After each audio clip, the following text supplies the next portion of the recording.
Hi అండి. ఈ పులిహోర కలుపుతూ ఉంటేనే నోట్లో నుంచి నీళ్లు ఊరుతాయండి.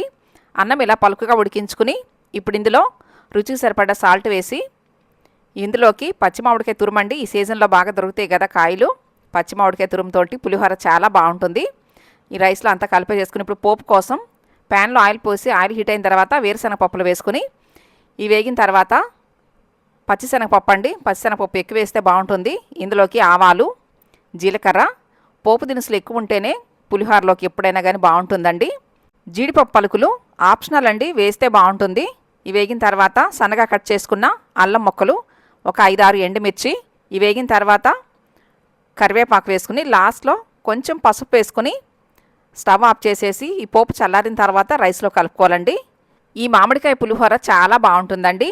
ఇలా రైస్లో వేసి చేత్తో కలిపితేనే బాగుంటుంది. మీకు కూడా నచ్చింది కదూ? అయితే మిస్ చేయకుండా లైక్ అండ్ కామెంట్ చేయండి, సబ్స్క్రైబ్ చేయండి.